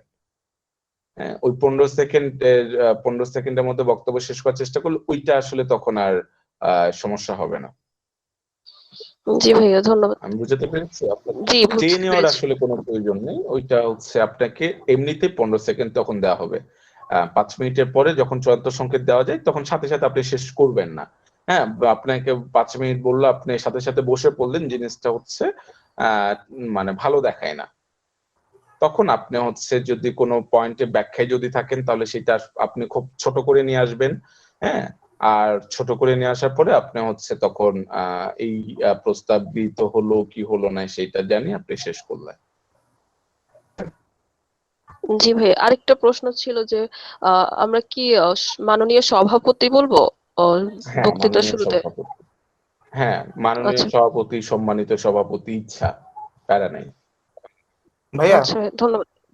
হ্যাঁ, প্যারামিটার তৈরি সম্পর্কে যদি একটু বিস্তারিত বলতেন। প্যারামিটার না? জি ভাইয়া। আচ্ছা, প্যারামিটার মানে হচ্ছে যে একটা বিষয়ে আমি যদি পক্ষে বলি তাহলে আমি কিছু পয়েন্ট করি।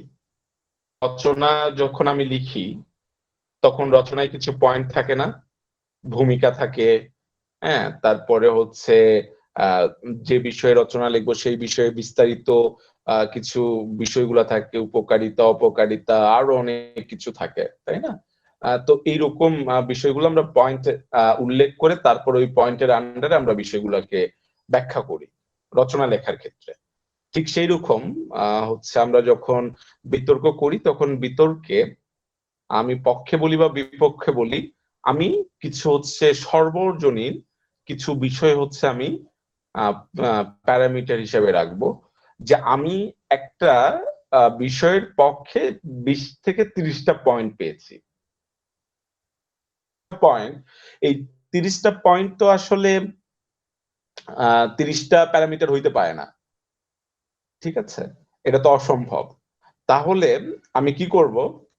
তাহলে আমি এই 30টা পয়েন্টকে ভাগ করব। হ্যাঁ, এখন বিভিন্ন ভাবে ভাগ করতে পারি, যে কোনটা সামাজিক জায়গা থেকে কোনটা সামাজিকতার মধ্যে পড়ে, তাহলে আমরা সেই সামাজিকতার মধ্যে অনেকগুলা ফেলে দেব। ধরেন নৈতিক মূল্যবোধ নিয়ে কথা হচ্ছে বিতর্কে, ঠিক আছে? যে নৈতিক মূল্যবোধ অবক্ষয়ের প্রধান কারণ হচ্ছে ইন্টারনেটের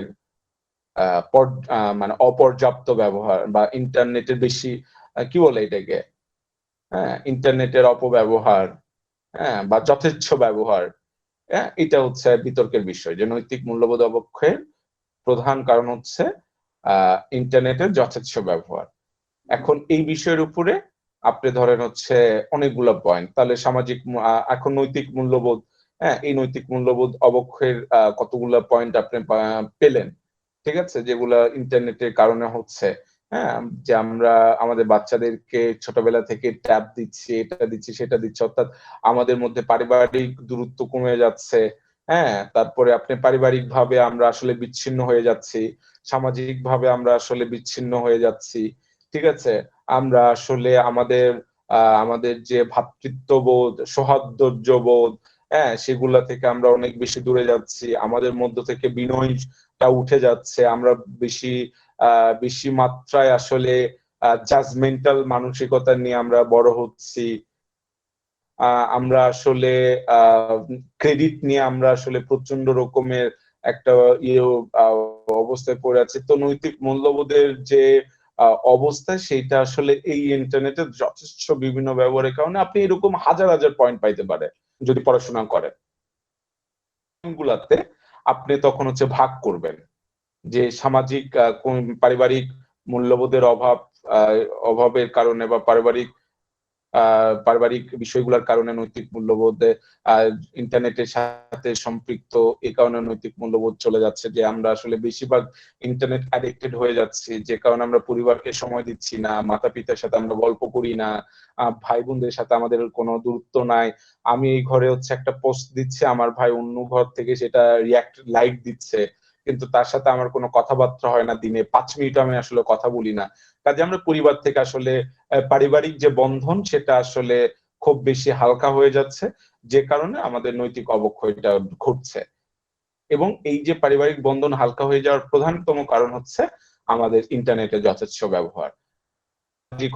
সামাজিকতার আন্ডারে গিয়ে আপনি তখন বলতে পারেন যে আমরা আগে ক্রিকেট খেলতে যেতাম, ফুটবল খেলতাম, আমরা এখন আসলে পাবজি খেলি, আমরা আর ক্রিকেট খেলতে যাই না, ফুটবল খেলতে যাই না। কাজে ক্রিকেট খেলতে গেলে একটা নেতৃত্বের বিকাশ হতো, মেনে নেওয়ার মানসিকতা থাকতো, সবার সাথে মানিয়ে নেওয়ার, কারণ খেলতে গেলে তো আমাদের মানিয়ে নেওয়ার মানসিকতা থাকতো, ঠিক আছে? অর্থাৎ সেখান থেকেও আমরা এক ধরনের নেতৃত্বশীল, সেখান থেকে একটা লিডারশিপ গড়ে উঠতো, সেখান থেকে একটা ভ্রাতৃত্ববোধের সম্পর্ক গড়ে উঠতো।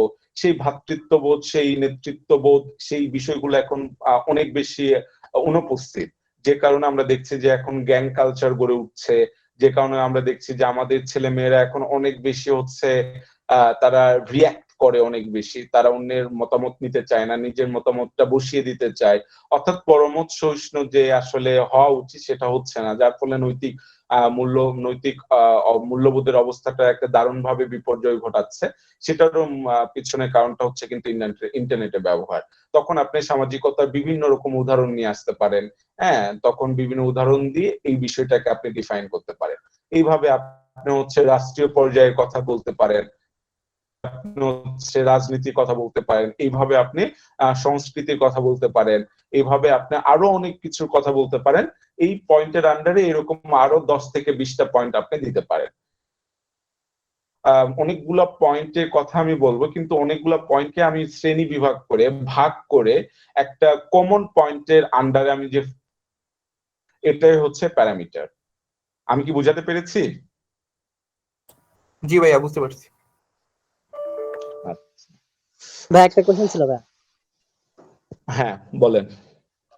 ভাইয়া এই যে সংসদীয় বিতর্ক কি যে মাননীয় সভাপতি এটা বলতে হবে? হ্যাঁ হ্যাঁ, মাননীয় সভাপতি সংসদের বিতর্কে বলা যাবে না, এটা সনাতনী বিতর্কে মাননীয় জি, আমি তো স্পিকার বলতে হবে। আপনি কই ছিলেন এর সময়? ভাইয়া আমি তখন তখন বললো যে সব ক্ষেত্রে মাননীয় সভাপতি বলতে হবে, এর জন্য প্রশ্ন করছি। আমি তো জানি যে সংসদীয় বিতর্কে স্পিকার বলতে হবে। আরে ভাই, এখন কোন জায়গায় সব ক্ষেত্রে মাননীয় সভাপতি বলছি, এই জিনিসটা আসলে বুঝতে হবে। আর ওই জায়গায় যদি হুট করে যদি একটা স্লিপ টার্ন হয়ে যায়, তাহলে ওইটাও বলতে হবে। কমন বিষয় না, সংসদীয় বিতর্কে তো স্পিকার থাকেন, তাকে তো আমরা জি সম্বোধন করবো। ঠিক আছে, জি ভাই। ওকে। আর কারো কোনো প্রশ্ন আছে?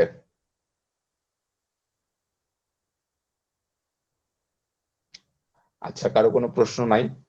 আমরা আজকে আর হচ্ছে বিস্তারিত আচ্ছা, একজনের কাছ থেকে বিস্তারিত শুনবো, তারপরে আজকে আমরা ওয়ার্কশপটা ক্লোজ করে দিব। যে কোনো একজন, কে বলবেন? ভাইয়া বলেন। বলি। ভাই আজ আমরা সংসদীয় বিতর্কের বিষয়ে জানলাম। প্রথমে জানলাম যে সংসদীয় বিতর্ক হচ্ছে পক্ষ মানে হ্যাঁ মানে কি পরোক্ষ ধারার বিতর্ক। তারপরে সংসদীয় বিতর্ক দুই ধরনের হয়। একটা হচ্ছে লাগেন যে এপি এবং এশিয়ান পার্লামেন্ট, আর একটা হচ্ছে বিপি, ব্রিটিশ পার্লামেন্ট। এই সম্পর্কে আমরা জানলাম। তারপর হচ্ছে লাগেন বিতর্কিকদের পরিচয় আর কি। প্রথম পরিচয় হচ্ছে সরকার দলীয় প্রথম বক্তাকে বলা হচ্ছে প্রধানমন্ত্রী, এবং সরকার দলীয় দ্বিতীয় বক্তাকে বলা হচ্ছে লাগেন মন্ত্রী বা সরকার দলীয় হুইপ। আছে বাকি তৃতীয় বক্তা হচ্ছে লাগেন সরকার দলের সংসদ সদস্য। বিরোধী দলের প্রথম বক্তাকে বলা হচ্ছে বিরোধী দলীয় নেতা, এবং দ্বিতীয় বক্তাকে বলা হচ্ছে লাগেন উপনেতা বা উপনেতা। তারপরে তৃতীয় বক্তাকে বলা হয় বিরোধী দলের সংসদ সদস্য। তারপরে বক্তব্য প্রদানের মাঝে যে একটা ক্রম, এটা হচ্ছে লাগেন প্রথম বক্তব্য প্রদান করবে হচ্ছে সরকার দলীয় মানে মোট কথা হচ্ছে প্রধানমন্ত্রী। তারপরে বক্তব্য প্রদান করবে হচ্ছে বিরোধী দলের প্রধান বক্তা, বিরোধী তারপরে দলীয় নেতা, প্রধান বিরোধী দলীয় নেতা বা বিরোধী দলীয় নেতা। তারপর তৃতীয় নম্বরের বক্তব্য প্রদান করবে হচ্ছে লাগেন সরকার দলের মন্ত্রী বা হুইপ আর কি। মন্ত্রী যাকে বলে সরকার দলের হুইপ। তারপর চতুর্থ নম্বরে বক্তব্য প্রদান করবে হচ্ছে লাগেন বিরোধী দলের উপনেতা। হ্যাঁ, পঞ্চম নম্বর আসলে সরকার দলের সংসদ সদস্য, এবং লাস্টে সর্বশেষ ষষ্ঠ নম্বরে আসতে লাগেন বিরোধী দলের সংসদ সদস্য। তারপর আসতে লাগেন এই কথা বলার সময় আঞ্চলিকতা কেন আসতেছে? মাইক দিব একটা, তারপরে আসলে হচ্ছেন ভালো করেও কথা বলো। এখানে অন্তত তোমার হচ্ছে শুদ্ধ বাংলায় কথা বলার চেষ্টা করবা, ঠিক আছে? এমনিতে তো সবার সাথে আঞ্চলিক ভাষায় কথা বলোই, সুযোগ কম পাও। হ্যাঁ, তো আমি মনে করি যে এটা তোমার হচ্ছে নিয়মিত করা উচিত। অন্তত আমাদের এখানে তো এই প্র্যাকটিসটা করতে পারো। এখানে কেউ হাসবে না, তুমি শুদ্ধ ভাষায় কথা বলতে গিয়ে যদি হচ্ছে সমস্যায় পড়ো, কেউ হাসবে না। কাজে এখানে অন্তত তুমি প্র্যাকটিস করো। আচ্ছা ঠিক আছে ভাই, আসলে এই আঞ্চলিক ভাষাটা অভ্যস্ত হয়ে গেছি আর কি, সমস্যা এই হয়ে গেছি গা, এই কি সমস্যা? মাইক দিব একটা, বলো। হ্যাঁ, তারপরে আমরা বিতর্কে দুই ধরনের এটা জানলাম, সংগঠনমূলক এবং গঠনমূলক, আর একটা আছে লাগেন যুক্তি খণ্ডনমূলক। এই দুই ভাগে বিভক্ত। স্পিকার থাকবেন আর কি, সংসদে বিতর্কে একজন স্পিকার থাকবে। তারপরে কিছু একটা সংকেত থাকবে যে টাইমের সংকেত। প্রতিটা বক্তা 5 মিনিট করে সময় পাবে। প্রথম 1 মিনিট পর একটা সংকেত দেওয়া হবে, তারপরে চতুর্থ মিনিটে একটা সংকেত দেওয়া হবে, লাস্টে ফাইনাল সংকেত দেওয়া হবে পঞ্চম মিনিটে। হ্যাঁ, তারপর আমরা স্ক্রিপ্টের কথা জানলাম, স্ক্রিপ্ট করতে হবে কিভাবে, যে আমি হুম কে, মানে আমি কোন অবস্থানে আছি, কিভাবে মানে আমার দায়িত্বটা কি, আমি কি প্রথম বক্তা হিসেবে বক্তব্য প্রদান করবো নাকি দ্বিতীয় বক্তা, এই হিসেবে আর কি স্ক্রিপ্টটা করতে হবে। মানে আমার দায়িত্বটা কি, আমি কি হুম প্রথম বক্তা নাকি দ্বিতীয় বক্তা মানে কি তৃতীয় বক্তা, এই বিষয়ে আবার বক্তব্যের বিষয় হুম থাকবে কি, মানে কি এইভাবে চিন্তা ভাবনা করে আর কি স্ক্রিপ্টটা করতে হবে। ওকে, থ্যাংক ইউ। আজকে সবাইকে যুক্ত হওয়ার জন্য আলামিন সর্দারকেও ধন্যবাদ। আমরা এই যে বকাঝকা করি, এটার মূল কারণটাই হচ্ছে যে নিজেদের উন্নয়নটা তো নিজেদেরকেই করতে হবে, কারণ আমাদের ভালো আসলে অন্য কেউ করে দেবে না। ঠিক আছে, ভাইয়া কারণ আমরা মার দিলেও তো ভালো লাগে ভাইয়া, সমস্যা নাই। আমরা খুব কমপ্লিকেটেড একটা সময়ের মধ্যে বড় হয়ে উঠি, তো বড় হচ্ছি আর কি। এই কমপ্লিকেটেড সময়টাতে আমরা আসলে নিজেদেরকে নিয়ে অনেক বেশি ব্যস্ত। হ্যাঁ, সবাই নিজেদেরকে নিয়ে ভীষণ ব্যস্ত। তো সেই জায়গাটাতে আমাদেরকে শেখানোর মতো মানুষ, তারপর হচ্ছে শিখিয়ে দেওয়ার মতো মানুষের খুব অভাব। কাজে নিজের শেখাটা নিজেকেই শিখতে হবে, এবং যে প্ল্যাটফর্মটাই থাকবে সেই প্ল্যাটফর্মটাকে আসলে খুব ভালোভাবে ব্যবহার করতে হবে। হ্যাঁ, অন্য কোনো বিতর্ক ক্লাবে অন্য কোনো কিছু নিয়ে আসলে আসা যাবে না। বিতর্ক ক্লাবে শেখার জন্য আসতে হবে, শিখতে হবে, এবং নিজেকে সমৃদ্ধ করতে হবে। এইটাই বিতর্ক ক্লাবের মটো। বিতর্ক ক্লাবের মটো অন্য কিছু না।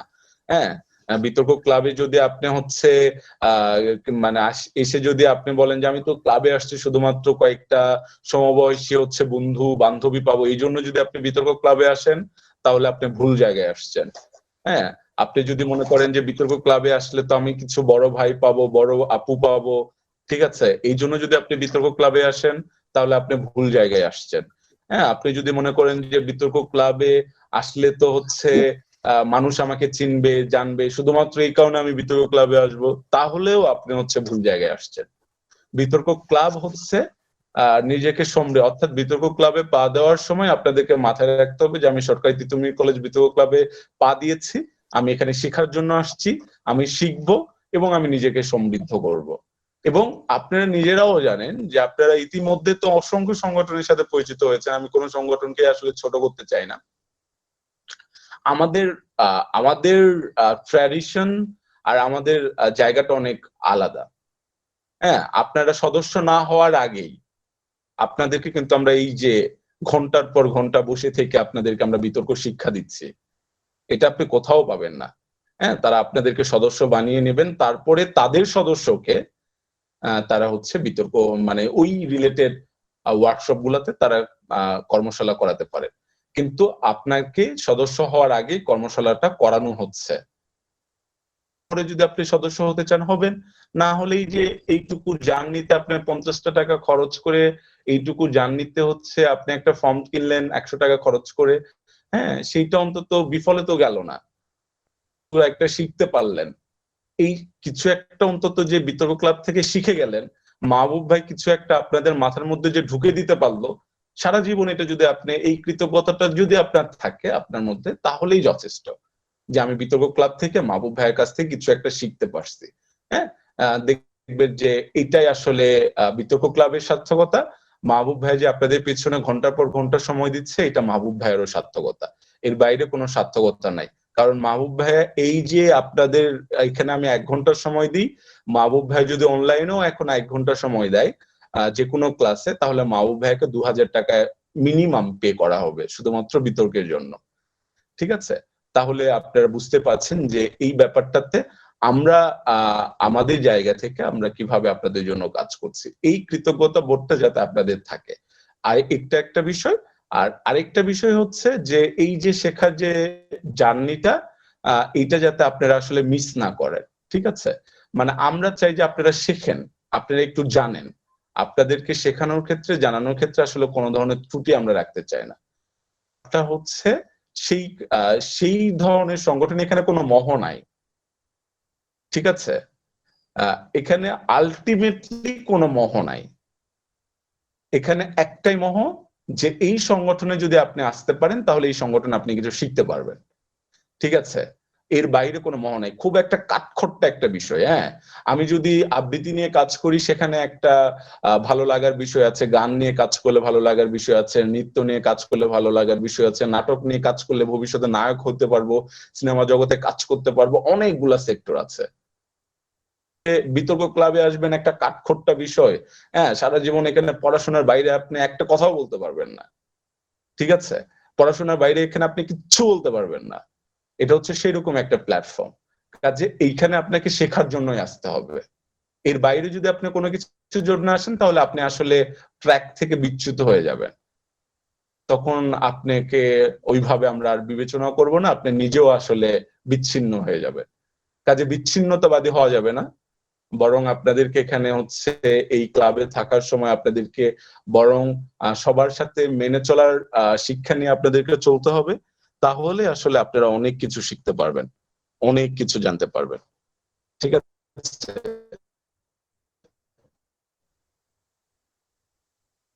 এটা হচ্ছে খুব বেশি গুরুত্বপূর্ণ আপনাদের জন্য। তো অসংখ্য ধন্যবাদ। আমরা মোটামুটি আর কয়েকটা কর্মশালায় আছি, হ্যাঁ, তারপরে আমাদের কর্মশালাটা শেষ। খুশি যে প্রতিদিনই 30 থেকে 35 জনের মতো উপস্থিতি আমি পেয়েছি, অর্থাৎ যারা নিয়মিতভাবে প্রথম দিন থেকে কর্মশালা করছেন তারাই করছেন, এটা খুবই ভালো একটা দিক। এবং আমার আরেকটা ভালো লাগার দিক যে আপনাদের মধ্যে আমি আসলে উন্নতি লক্ষ্য করছি, শেখার আগ্রহটা লক্ষ্য করছি। অ্যাজ এ ট্রেনার এটা আমার জন্য একটা বড় প্রাপ্তি যে আপনারা শিখতে চান, জানতে চান, এটা খুব বড় প্রাপ্তি। এবং যে বিষয়টা আমি সবসময় বলবো যে আপনারা যখন আপনারা হচ্ছেন, আমরা এইভাবে চিন্তা করি, আমাদের মানে আমি তো তিতুমিরে আমার ইচ্ছা বিতর্ক ক্লাব প্রতিষ্ঠা করার সময় থেকে আমার ইচ্ছা যদি 58,000 মানুষকে অন্তত এই 10টা-12টা ওয়ার্কশপে যদি আমি যুক্ত করতে পারতাম, হ্যাঁ, তাহলে হয়তো আমার আসলে জীবনে অপ্রাপ্তিটা মনে হয় দূর হয়ে যেত, ঠিক আছে। কারণ আমি মনে করি যে আপনি তিতুমির কলেজে এসে সবচেয়ে ভালো যে গ্রোমিংটা পাবেন সেটা হচ্ছে এই ওয়ার্কশপ থেকেই পাবেন। এবং আমি নিজেও আসলে চেষ্টা করি, আমার নিজের অনেক দুর্বলতা আছে সেগুলো আমি ওভারকাম করার চেষ্টা করি, কিন্তু এই সমস্ত কিছুর বাইরে আমি চেষ্টা করি যে অন্তত যে কয়েকটা ছেলে মেয়ে এই কয়েকটা দিন আমাকে সময় দিবে একটা বড় পাঠ নিতে পারে, মানে বড় একটা লেসন যাতে এখান থেকে নিতে পারে, এবং এটা যেন তাদের জীবনের কোথাও না কোথাও গিয়ে যেন তাদেরকে সাহায্য করে, ঠিক আছে। এইটা অনেক বেশি জরুরি, এইটা জীবনের জন্য অনেক বেশি মানে প্রয়োজন। আমরা এই ওয়ার্কশপের মাধ্যমে সেই বিষয়গুলোকে একটু ঝালাই করার চেষ্টা করি, শিখবো, জানবো এবং জানতে চাইবো। যত বেশি আপনারা প্রশ্ন করবেন মাহবুব ভাই বিরক্ত হবে না, তার তত বেশি ভালো লাগবে। ভালো থাকবেন সকলে, আবার নেক্সট ওয়ার্কশপে দেখা হচ্ছে আপনাদের সাথে। আর আজকে মাইমুনা আপনাদের রেজাল্টটা দিয়ে দিবে। আল্লাহ হাফেজ। আসসালামু আলাইকুম ভাইয়া। ধন্যবাদ ভাই। আল্লাহ হাফেজ। আসসালামু আলাইকুম।